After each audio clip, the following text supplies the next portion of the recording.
Near the end of the course here, it's almost like a cleanup. There's almost like a bunch of little things that I can add to enhance what you want to do. Think of it this way.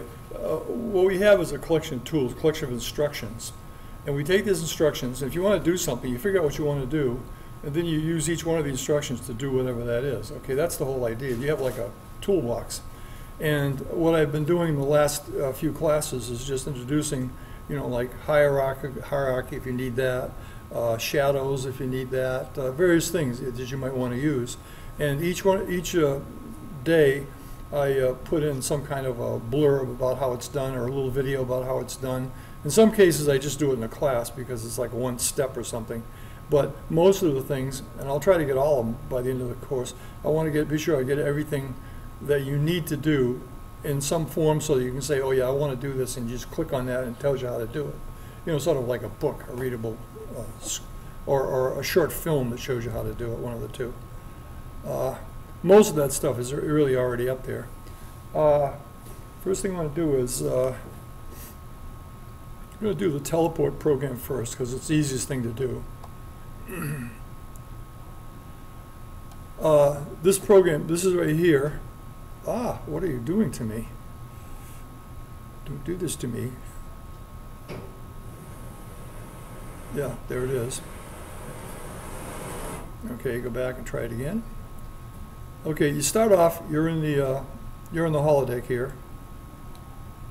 It's giving me some trouble. Hang on for a second. I don't know why it's doing this. Ain't supposed to do this.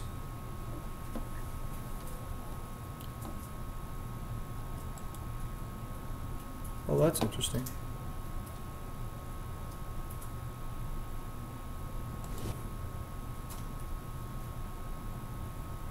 I think that has something to do with the fact that I have this this rectangle here. It interferes with stuff. Everything we're doing is video. And so this thing has also got its claws in the video, and they're all trying to do stuff. And I suspect that they conflict a little bit. But basically, when you run this at home, what will happen is you'll get the holodeck here, which you can move around and look in. And you also get this little placard here, which I wrote on. What I've simply done is I've set this thing up so that when you click on it, it goes to a different scene. So you click on it, and it takes you to the Hawaii scene, which is just a different place.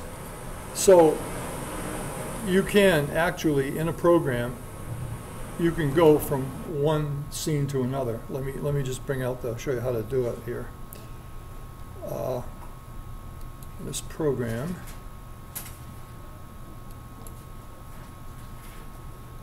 Source.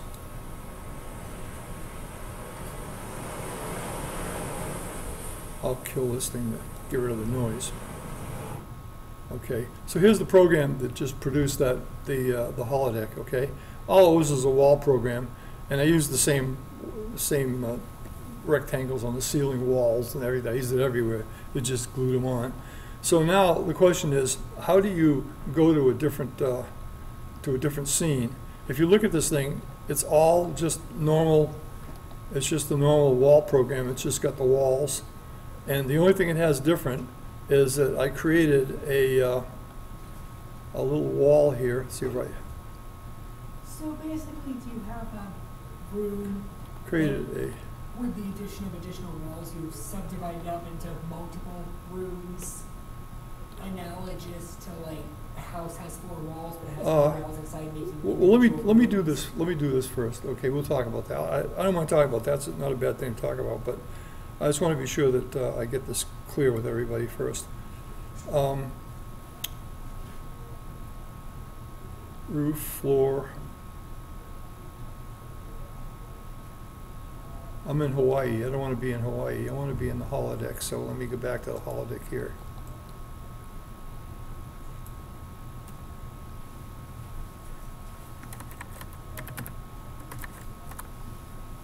Okay, back at the holodeck. Here I am at the holodeck. There's actually only one. When you want to create a button, of course, all you have to do is if they click on something, you simply say, did they click on that thing? So I put a little picture of the lay, and with the sign says go to Hawaii, and that's just the object. It's just a little rectangle is all it is. And I show you, I use WallMaker to make the walls of the holodeck, and then down below here, I see that thing that says lay right there.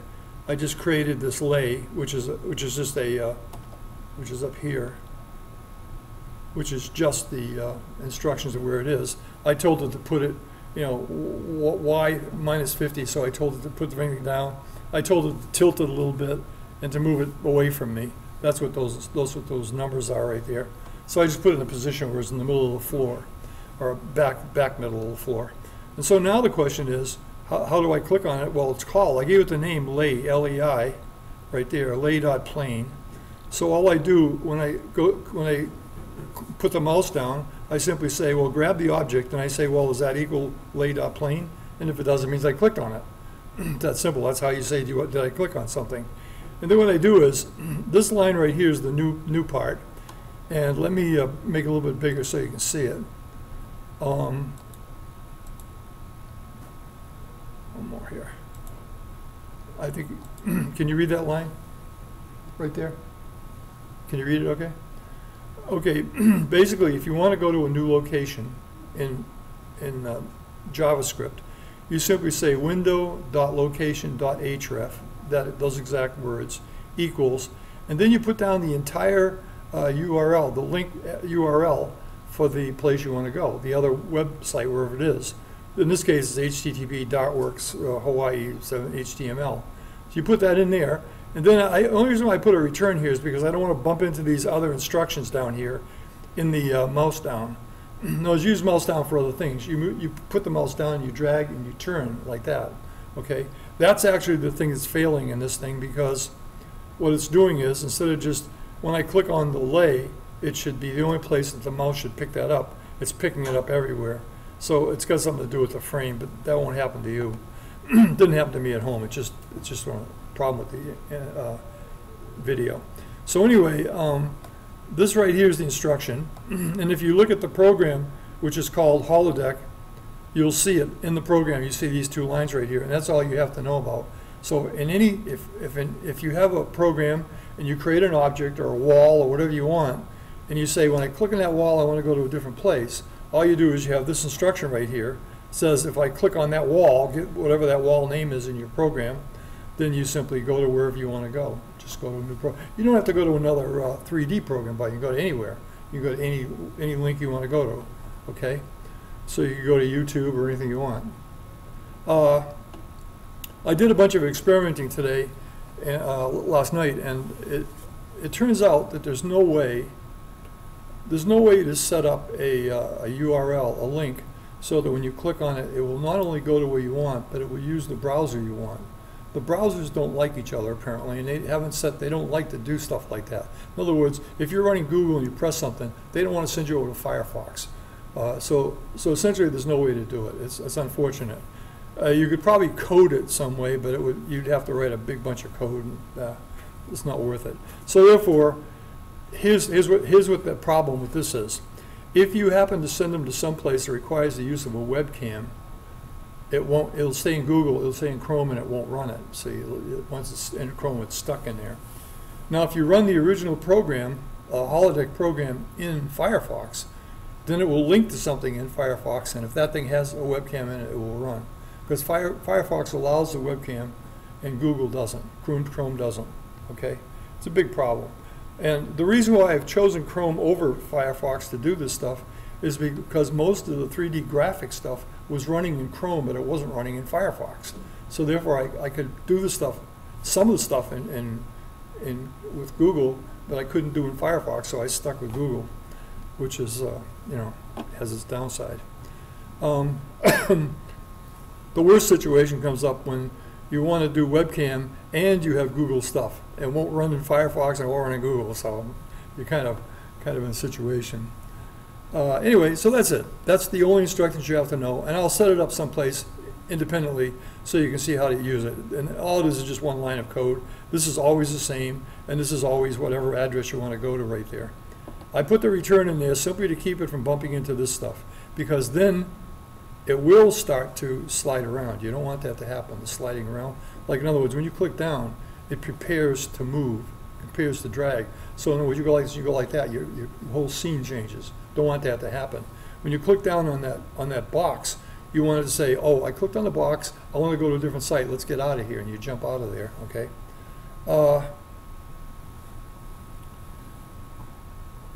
Yeah, anyway, that's it.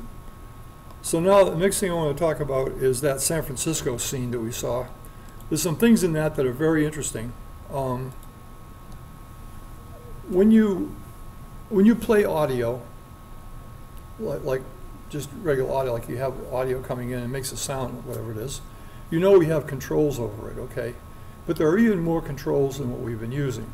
We've been using controls like, I think, did we use louder and softer? I think we did do that. Made it louder and softer, we can do that.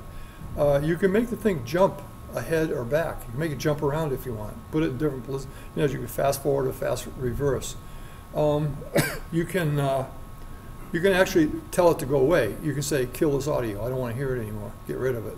So there's all kinds of things you can do. With video, it's exactly the same. With video, you can make the audio of the video get louder or softer. You can make it jump back and forth. And also, you can make the video itself dissolve, fade away, or go back up to strength again. And you can make it go back and forth in different places, and you can tell it to abandon the video. You can drop off. There's something I haven't told you about, which is, it involves the fade, dissolve.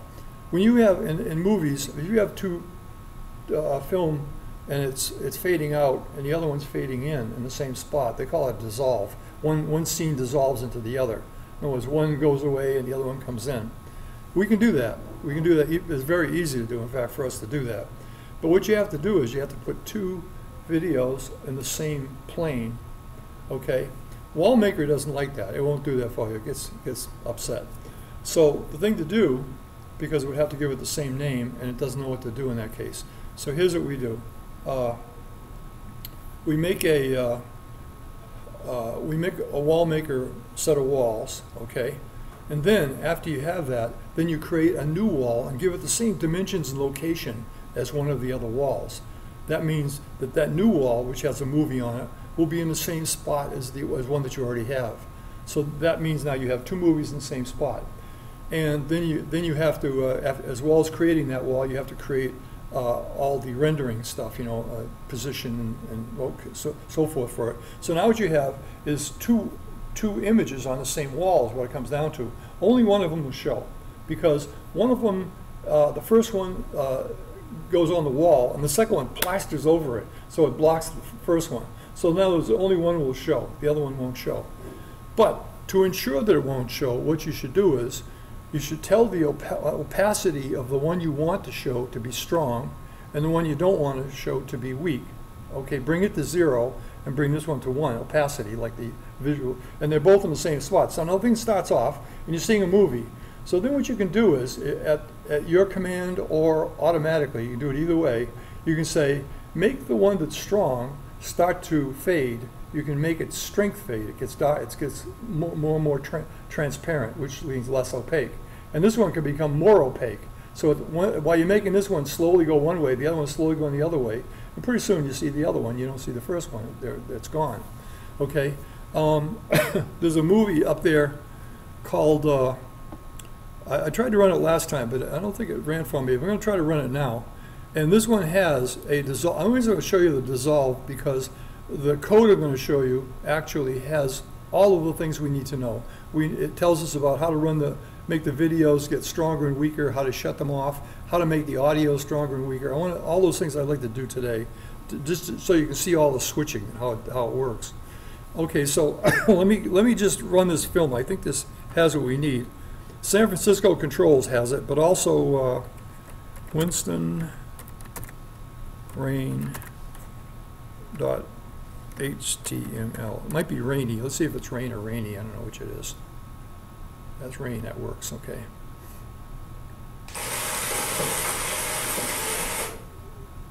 It's going to come in slowly because it's now, if you look around here, there's rain on all those different sides.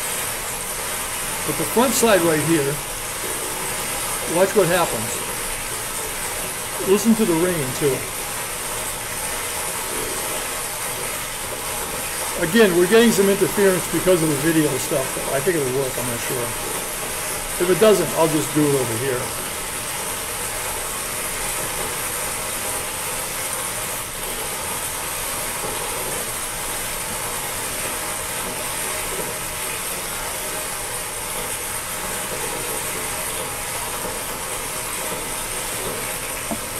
Sure is running fast.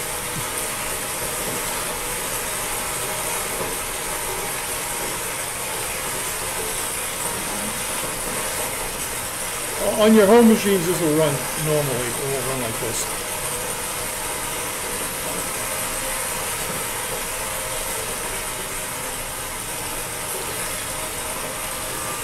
Here it's starting to fade a little bit, tiny bit. Yeah, the music's coming in from somewhere else. That's fading in, and the rain should be fading out. Now he's fading in. This is Churchill. The Churchill film is fading in, and the rainy woods scene is fading out. So what I'm doing is, I'm killing the woods and killing the rain, and increasing Winston, increasing his sound, the music of his sound. You're like increasing the volume of one and decreasing the volume of the other. Yep. Okay, so basically, at some point, and this would have happened a long time ago had we been a regular machine. But let's assume it worked, and I'm going to show you how it looks, the code looks.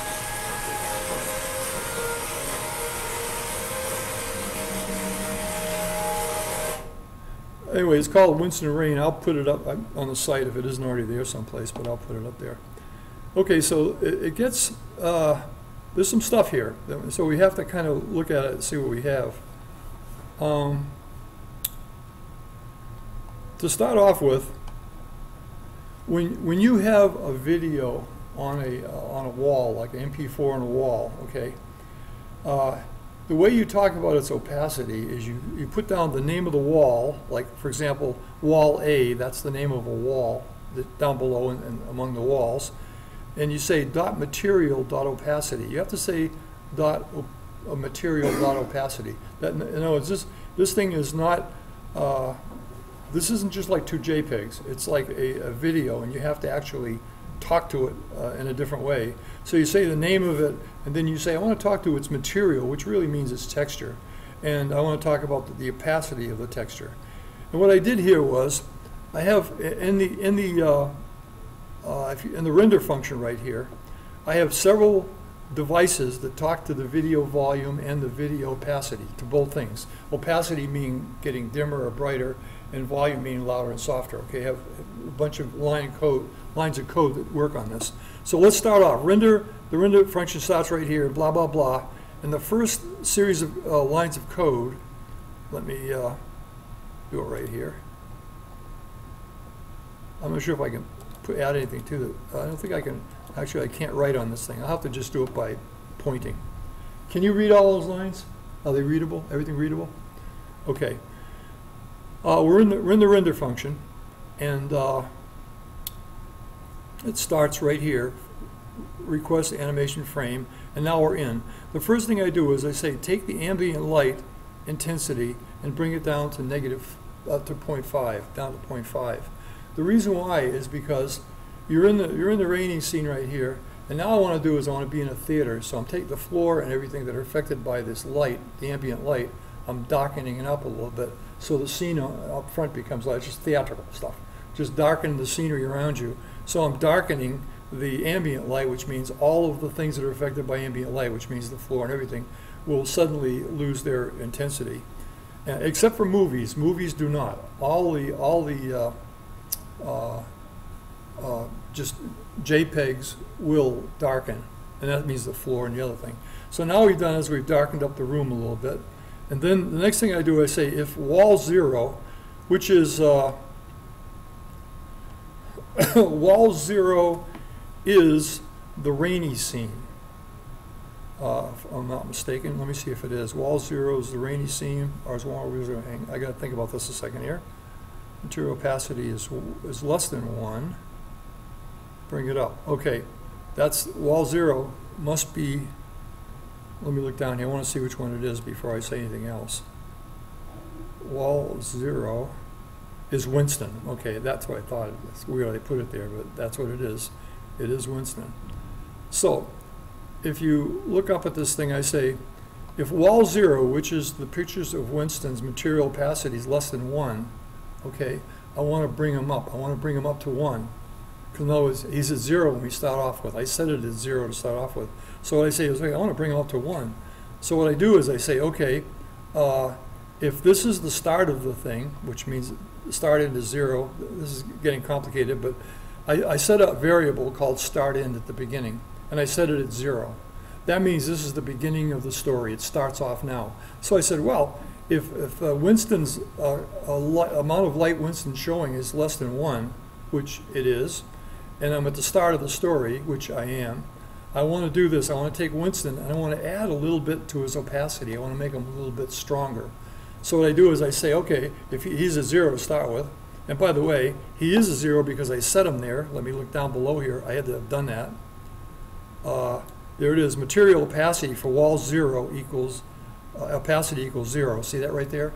So in other words, what I did is I said, make Winston, put Winston on a wall, and then I made an instruction which simply said, make his opacity 0.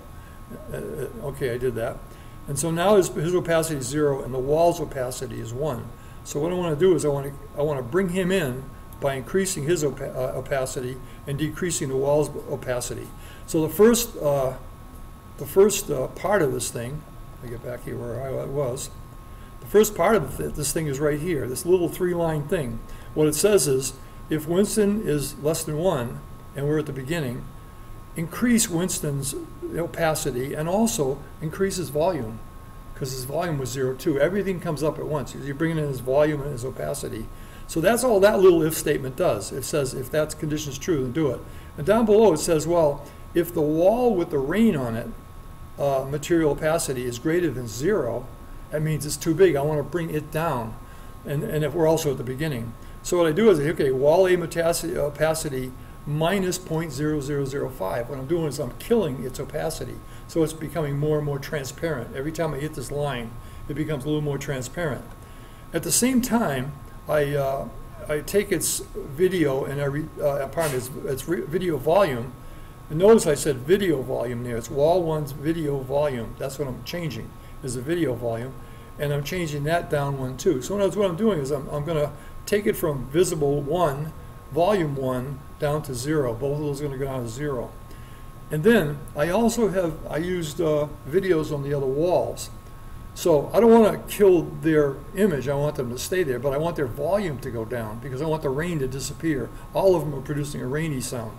So I said wall 2 video volume equals minus equals 0.005. So no, let's kill this guy's and kill this guy's sound and kill that guy's sound behind me. So get all the rain sounds down. That's what I'm doing here. I'll say, then I say, I'm sorry, else start in equals 1. What that says is when this is 0 and this thing here becomes 0 or less than 0 right here, then what it's going to do is it's going to change start in to 1. Okay, but forget that for now. But the thing is, the very thing that started at 0, after I get through dissolving it, making the thing completely change over, I'm going to change that to 1. And the reason why is because at the end of the video, I'm going to bring the rain back in and put him back out again. So I'm going to keep testing to see if that thing is 1, because if it is, I'm teetering back and forth between Winston and the woods. The wood starts off, Winston comes in, he goes through his gizmo, at the end of that film, he goes back out and the rain comes back in again. So he just comes in and goes back out again. Okay, so the third if statement down here says if wall 0 material opacity is greater than 0, now wall 0 is Winston, and start in equals 1, that means I'm at the end of the thing this time. Start in is equal 1 at the end of the thing. So when I say then is, I'm sorry, one more thing. And wall 0 video, this is how you know you're at the end. Wall 0 video dot current time is greater than 300. Now the reason why I know that the current time, that's another thing we've never had before. Every video has a current time. and the current time is whatever time it is now. You can do two things. You can change that current time by saying wall0.video.current time equals 50, and it will go right straight to that current time for that video. It'll go right to that time. Or you can say, what time is it now? And you can say, like I did here, I say if wall0.video.current time is greater than 300, I looked at it, I ran Winston on another player, and I looked to see how long it was, and it turned out to be 300. So then I said, okay, if it goes over 300, if it's start end is equal to 1, which means I've already gone through the transition of coming into the thing, and the opacity of wall 0 is greater than 0. That means it's wall 0, which is Winston, is 1. Then I begin to diminish Winston. I start to take him off the screen. So I say wall 0 material opacity minus equals 0.005. Bring Winston out. Drop him down. Drop his volume down. And down here I do the same thing for the other wall. I say bring that other wall back in. If that same condition is true here, I simply say add to wall A's opacity, which is the rain guy. He comes back in again. Add to his volume right here, and add to the volume of the other rainy walls. Bring them back in again. So in other words, what you have here is a couple things going on. You have starts off with the wall rain and no Winston, and then you say diminish this, bring Winston in, and then Winston plays until the end of his thing, until it gets greater than 300, and then it says, oh, we've reached greater than 300, so now kill Winston and bring the wall back in, and bring all the sound back in from all the sides. So you basically, he's dissolved in and dissolved out, so you have it, and that's how it's done. But all you have to remember, this is just a sequence of events. The thing is, all you have to remember is, I have a thing here that says, if we're at the beginning, start to bring Winston in, and if we're at the beginning, start to bring that wall out. If we're at the end, bring Winston out and bring the wall back in. That's all I'm doing. That's what those if statements all do. They just do those four things. And it works. If you use it on your own machine, you'll see that it works. And down below here, I did some stuff. I want to just show you it. First I created wall 0, which Winston, and wall A contains the forest rain, okay?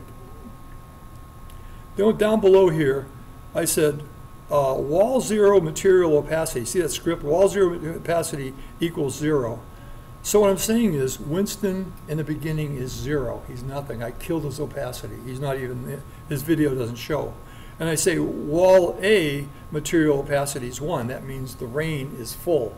So what I'm telling you right in the beginning is I want the rain to be up there strong and Winston to be weak. They're both on the same plane, which I want to show you that right now. See, I created wall 0 here and wall A here. Notice if you look across here, every single thing is the same except the name of the video. So in other words, this wall and this wall are in the exact same spots. There's two walls in the same spot. One of them contains Winston, and the other one contains the rain. And what I do is I just simply, bring one and kill the other. That's how you do it. And down here I say wall 0 video volume. Then I say the wall 1's video volume equals 1, wall 2's video volume equals 1, wall 3's video volume equals 1, which means the other wall's rain is full up there. You're getting the full rain sound from everything around you. So everything starts off with rain, rain, rain, rain, and then you start to kill Winston, you start to bring Winston in and kill the rain, kill the rain, kill the rain, kill the rain, but you also kill the video of the rain. In other words, we're doing two things here. We're killing the video and the sound of the rain on the front one because Winston's going to be there, but just the sound on the other one, so we'll get this diminishing in the volume. I'll run it on that machine there afterwards for you to show you how it works in class. At home, people who are watching this can run it on their own machines. So that's it. That's actually the commands that are new here for you, which I'll put separately for you. You can say wall video volume. You can control the video volume of the video sound, which is not an audio, it's a video. It's your video sound. You can control that. And you can control the opacity by saying material. You call it material, okay? So those are the things that you kind of have available to work with. And up in here, I have these four somewhat complicated if statements to say, if this condition is true, do this. If that's the condition's true, do this. And it's all based on, the tricky part is I wanted to start right away doing the dissolves. And then I wanted to listen to 300, is it 300 seconds? Yeah, 300 seconds of Winston. And then when it reached that, I said, okay, start dissolving the other way and bring everything back again. And that's it. That's how that works. I'll put that program up. It's called Winston Rain. Okay. The next program I want to do is SF Controls, the one with the San Francisco there. Let me do that one.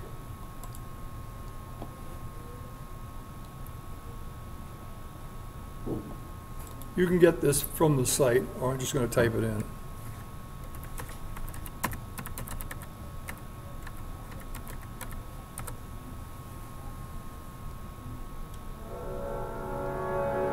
Oh yeah. Ah! Stop the sound. Where did it go?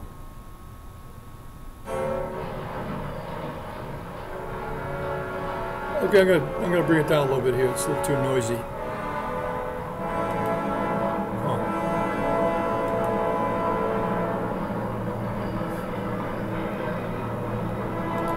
Okay, shut it off.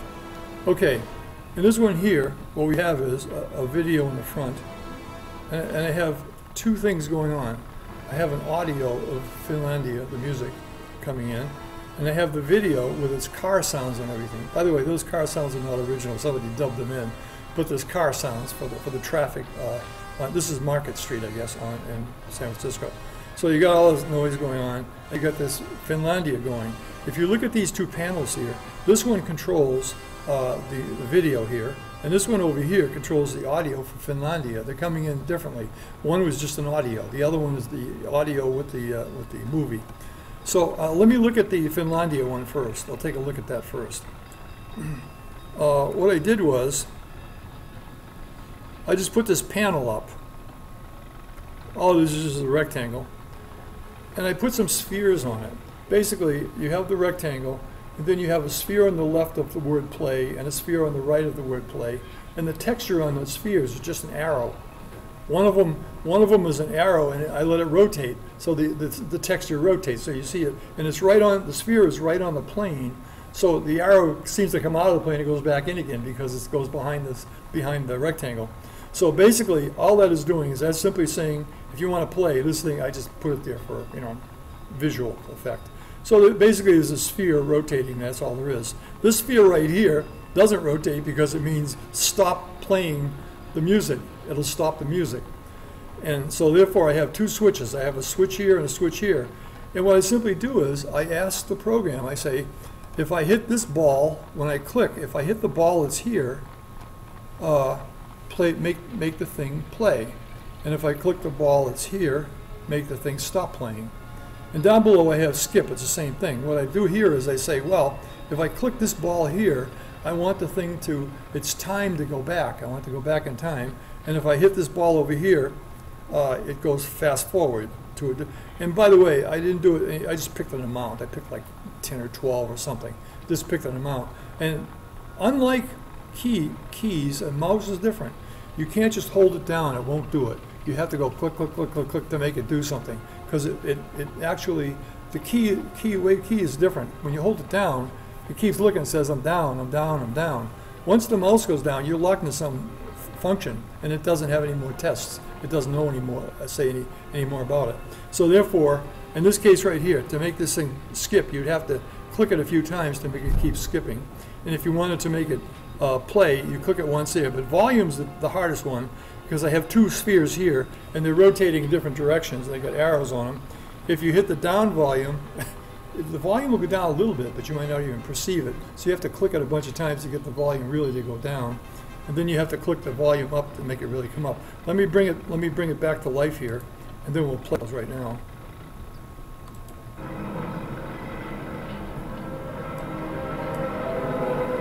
So, first of all, I can stop Finlandia altogether, hopefully.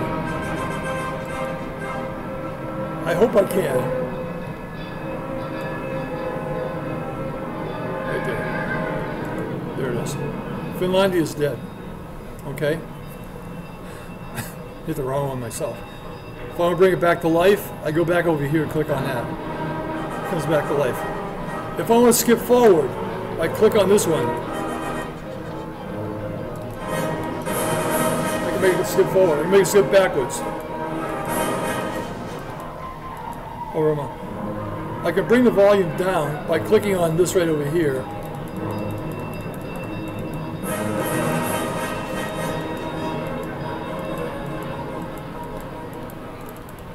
So the volume has been brought down. I clicked on it. Bring it back up again by clicking over here. I'm going to go to the other one before I go into the code. Now the other one over here,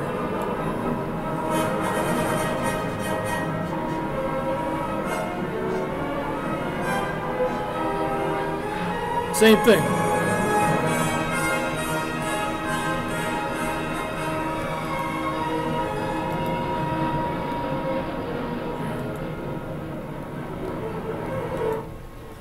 It's the same thing here. You can play it. You can skip forward, backwards. You can change the volumes. This plays the video. You see the video is running now. If I hit this right here, the video, as you see, freezes. It stops. If I hit it back over here, hopefully, if I hit back over here, if I pretend I'm hitting back over here, I don't know what's wrong with this thing. I'll try it again. Can't get it to start again for some reason. Oh, no, that's the right one. That's correct. This rolling ball thing is not a good idea. I wouldn't do it if I were you. Do you have to hit it at just the right time?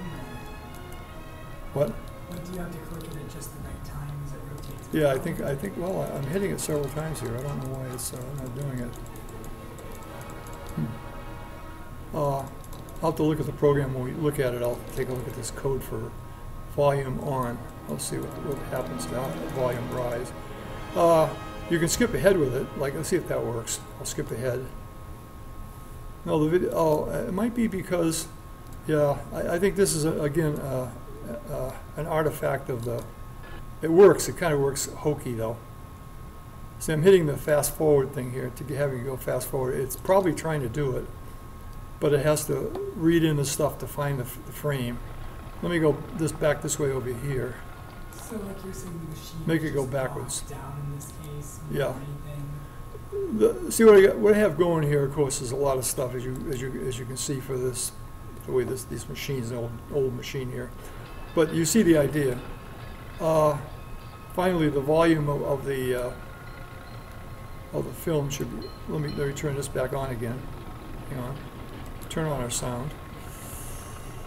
I'm going to go over here and shut down Finlandia.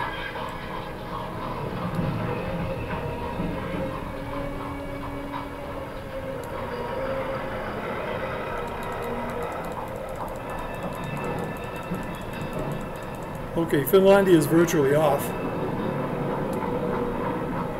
Now I'll go over here and turn this guy's volume down.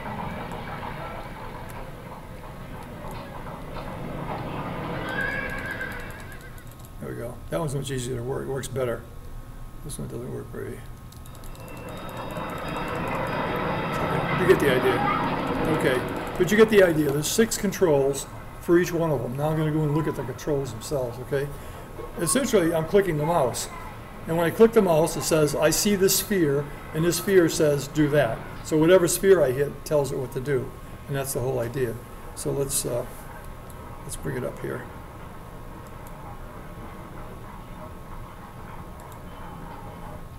There we go. Okay, so first of all, the audio is Finlandia, that's all it is. And they call it FIN.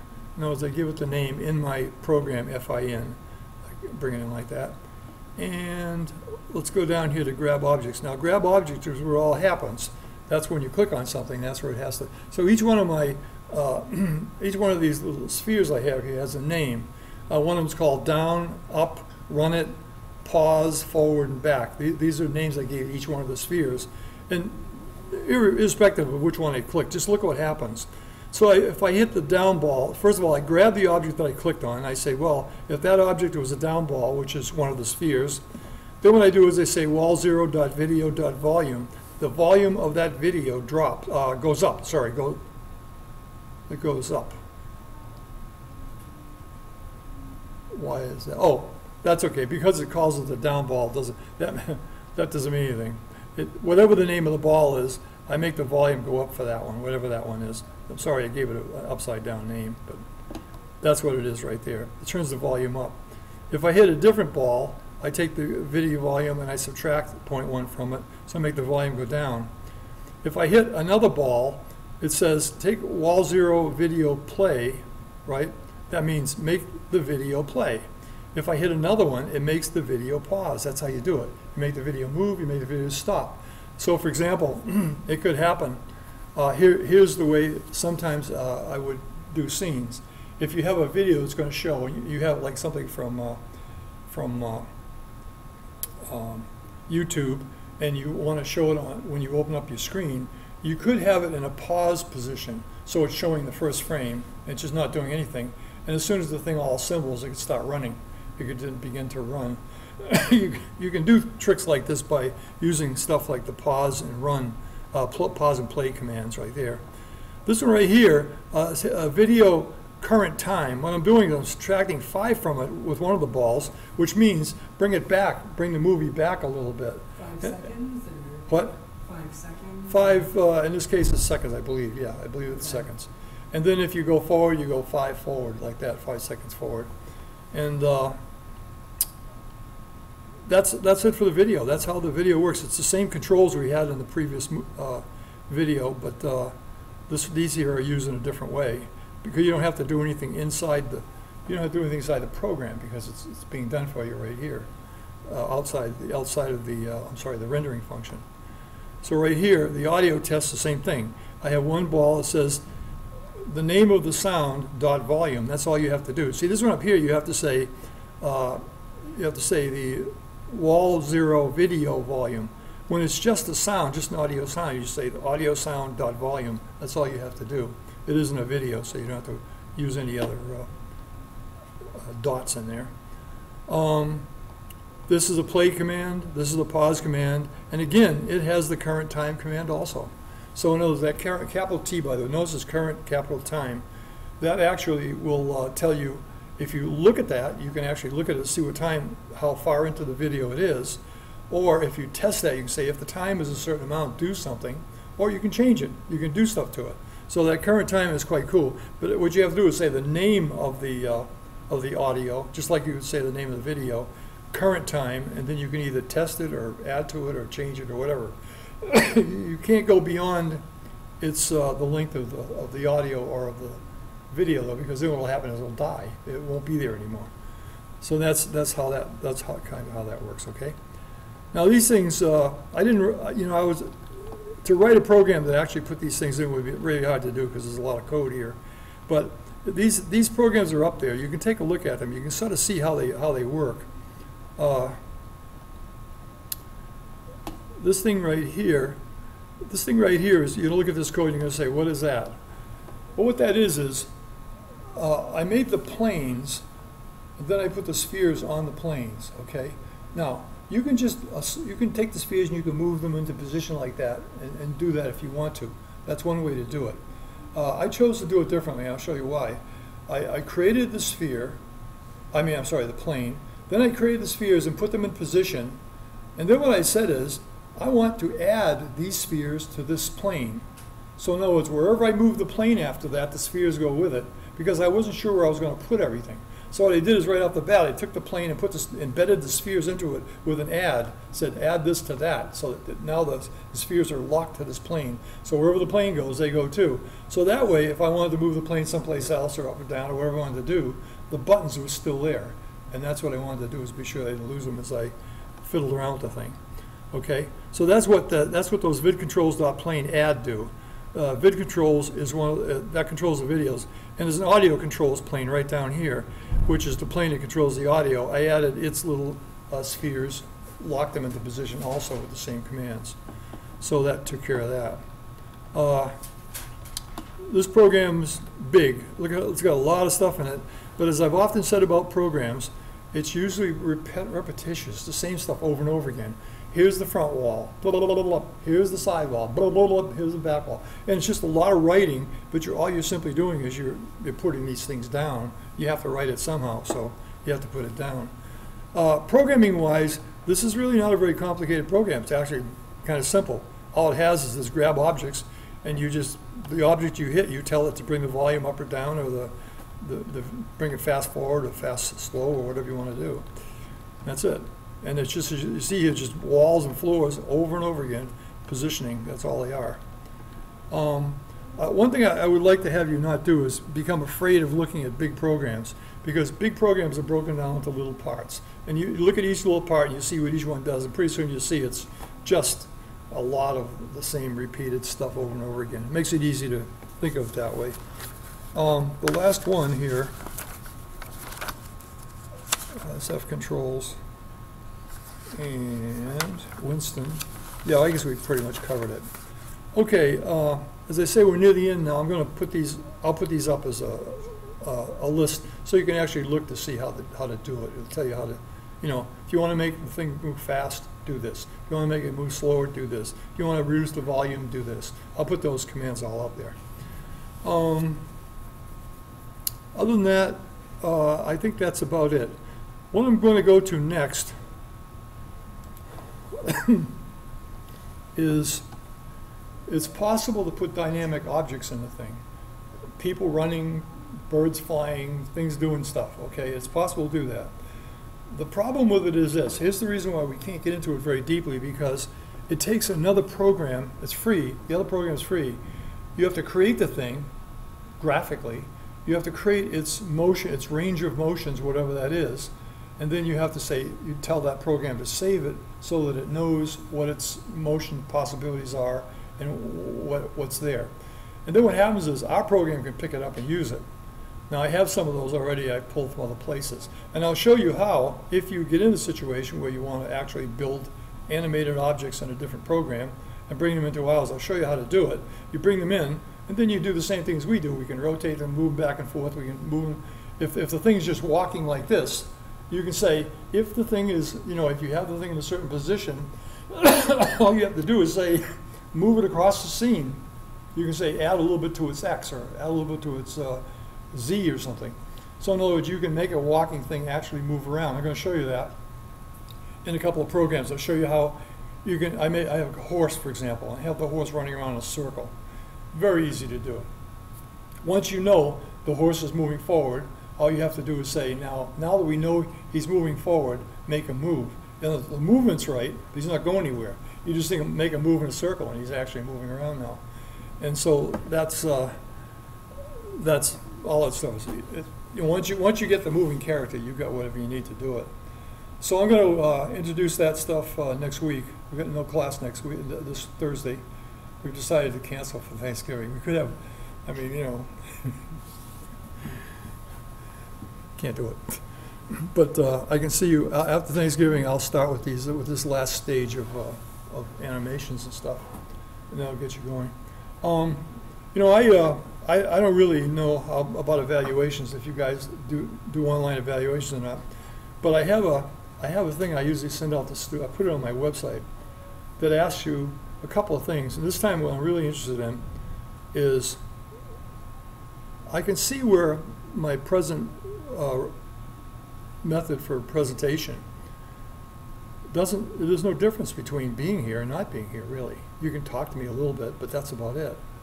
You're watching a screen, and if you're home, you see the same thing. You see the same screen, hear the same voice, and does the same thing.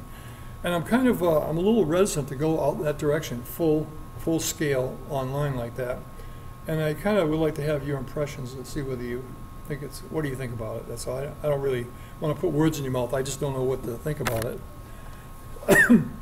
Is this a legitimate way to deliver a resident course? That's the question I guess I'm asking. And that's it. I'm finished. Any questions or anything? I dare you.